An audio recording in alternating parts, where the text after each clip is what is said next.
There is a level of calm so unsettling that it becomes terrifying. The kind of calm that makes everyone else in the room nervous without knowing why. That is the level Miyamoto Musashi reached. And until you understand how he did it, you will keep losing battles you should have won not on the outside, but inside your own head. You've been in those moments. Someone raises their voice, questions your competence, disrespects you in front of others. Your body reacts before you even know what's happening. Shoulders tense, jaw tightens, heart pounding in your ears. The words, "How dare they?" start echoing in your mind. And before you realize it, you're not responding anymore, you're just reacting. The situation is controlling you. Musashi understood something brutal about these moments. The first person to lose control loses the fight, no matter how strong or skilled they are. His opponents often had better armor, sharper swords, even superior technique. But they had one fatal weakness. They were slaves to their own emotions. He wasn't. That difference turned him into a legend. This is not about becoming emotionless, robotic, or cold. It is about becoming unshakable. Today, you will discover the 4 mental principles Musashi used to dominate every confrontation on the battlefield and in life, and how you can apply them in a world of bosses, deadlines, arguments, and social media wars. Take a breath and really ask yourself, who is in control during your conflicts, your awareness, or your impulses? Chapter 1. The Silent Edge.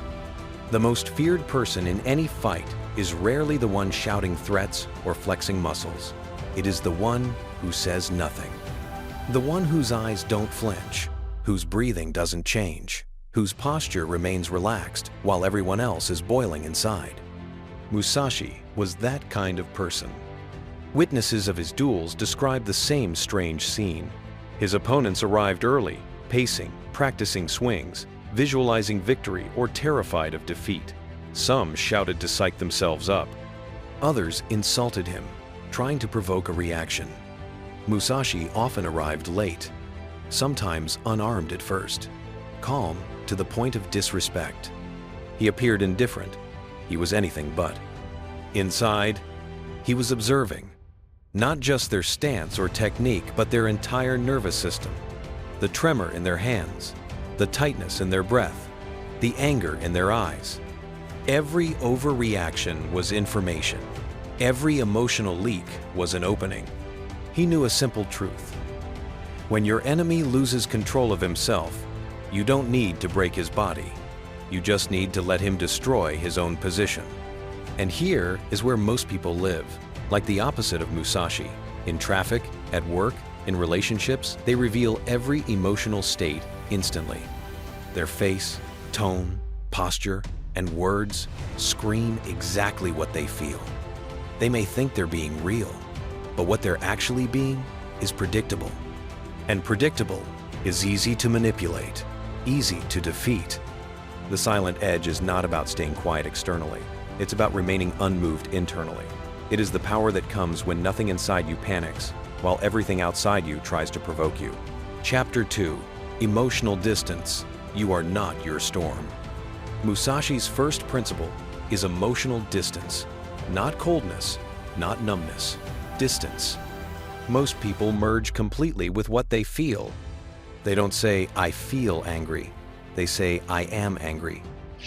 They don't say, "I feel disrespected." They say, "I am disrespected." Without noticing, they fuse identity with emotion. The emotion stops being an internal event and becomes who they are in that moment. From there, the script is always the same. Emotion, impulse, action, regret. Musashi refused to let that chain run his life. He treated emotions the way a warrior treats weather on the battlefield. If it rains, you don't scream at the sky.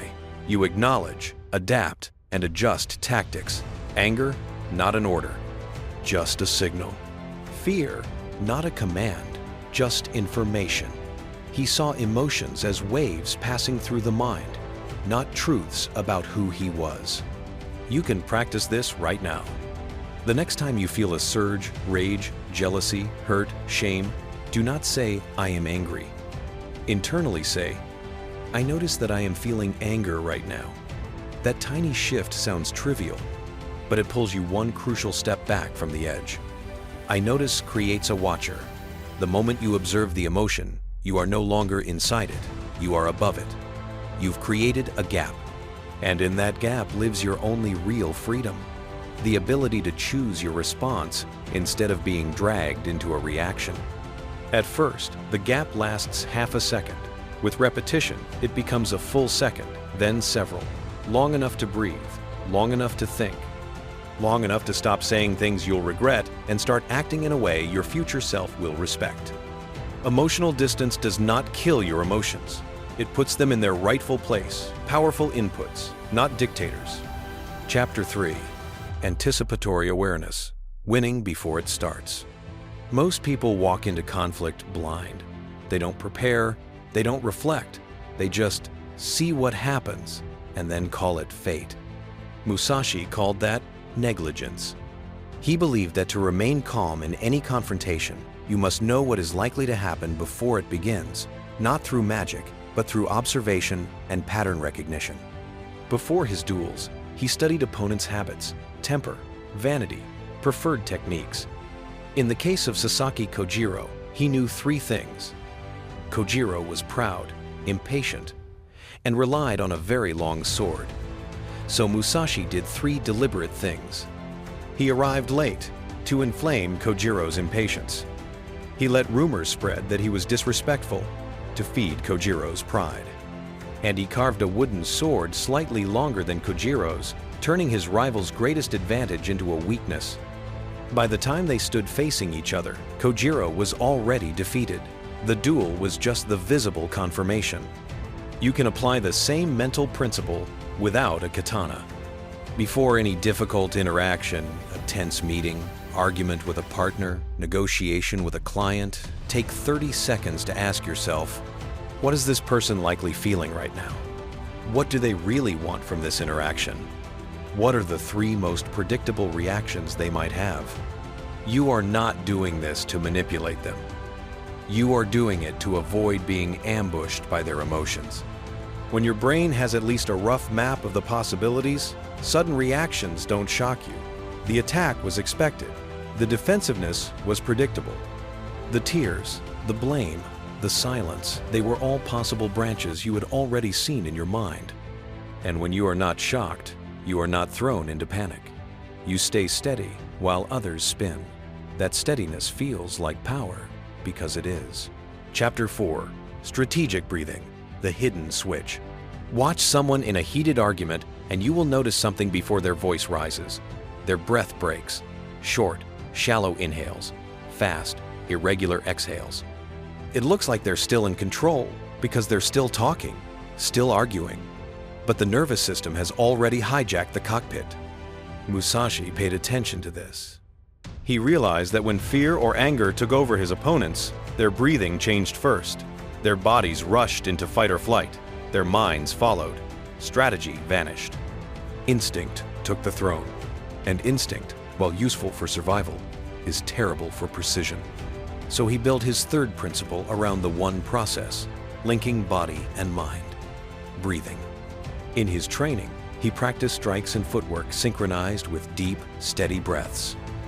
On the battlefield, before engaging, he took one deliberate, conscious breath. Not a dramatic meditation session, just a single precise pattern. Inhale through the nose for 4 seconds. Hold briefly. Exhale through the mouth for 6 seconds. Longer exhale than inhale, always. That exhale length tells your nervous system, we are not in immediate mortal danger. Muscles loosen slightly, vision widens, thoughts untangle. For Musashi, this created a still point in the middle of chaos. For you, it can do the same. In the next argument, before you answer that provocation, take one cycle. Inhale 1, 2, 3, 4. Pause. Exhale 1, 2, 3, 4, 5, 6. You don't need anyone to see it. You don't need to close your eyes or look spiritual. Just breathe intentionally, once. Most people never do. They go their entire lives letting breath be a slave to emotion. Musashi flipped the chain. He made emotion obey breath. That is strategic breathing, the ability to pull an inner brake when everything is trying to accelerate you into disaster. Chapter 5. Purposeful action. Fight for something bigger than your ego. The fourth principle is where everything integrates. Purposeful action. In almost every conflict, people forget why it started. What begins as a conversation about a specific issue quickly mutates into a war to prove I'm right, you're wrong, you never listen, you always do this.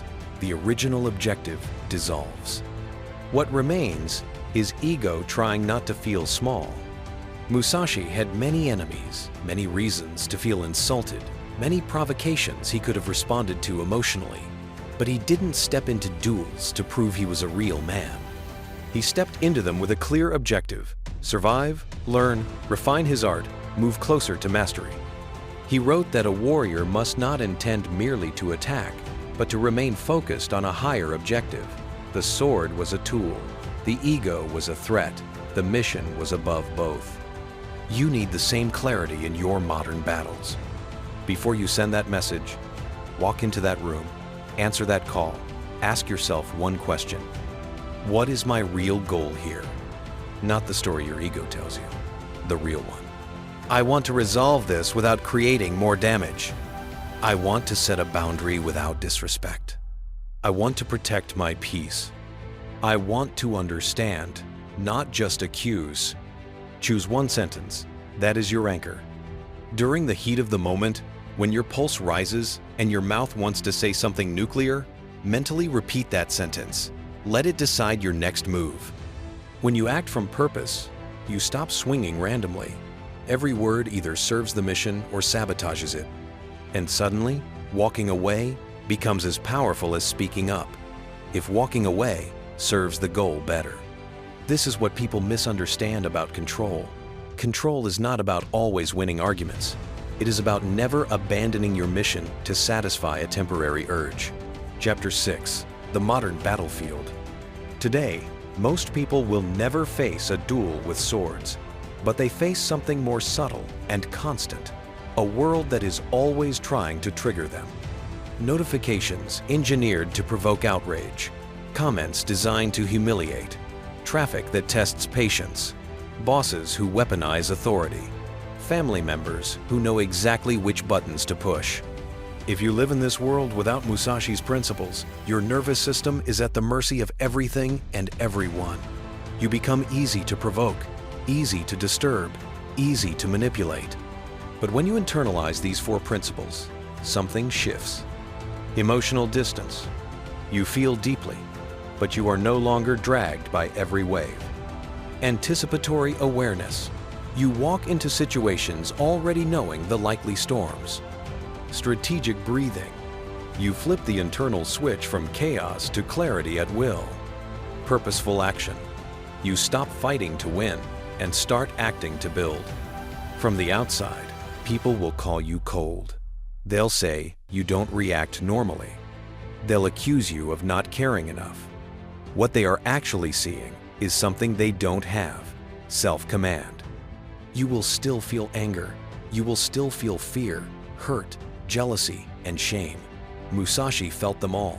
The difference is that you will not confuse feeling with instruction. The emotion becomes a visitor, not a ruler. And slowly, a strange thing will happen. Many conflicts that used to explode simply won't. They will die out because you are no longer feeding them with your reactivity. The ones that do matter, you will face with a calm that unnerves the other side, not because you are trying to dominate them, but because you refuse to abandon yourself. This is the silent power Musashi carried into every duel. Not mystical, not magical, trained. Chapter 7. Your next confrontation. So now the question is not whether Musashi's principles work. History already answered that. The real question is, will you actually use them the next time your emotions catch fire? You already know the pattern. Someone will say something. Your body will react. The old script will start to run. Right there, in those few seconds, lives your entire practice. Will you merge with the anger or say, I notice I'm feeling anger? Will you walk in blind? Or will you anticipate their likely reactions? Will you let your breath race? Or will you take one conscious 4-6 cycle? Will you fight for ego or for a clear, chosen purpose? You don't need 60 duels to start. You need one moment where you choose awareness over impulse. Musashi didn't become legendary because life was easy for him. He became legendary because life was brutal, and he refused to let that brutality turn him into a slave of his own reactions. You are not on a battlefield with swords, but you are on a battlefield of attention, emotion, and choice. The enemy is not the person in front of you. The enemy is the part of you that hands them control over your mind. Take it back.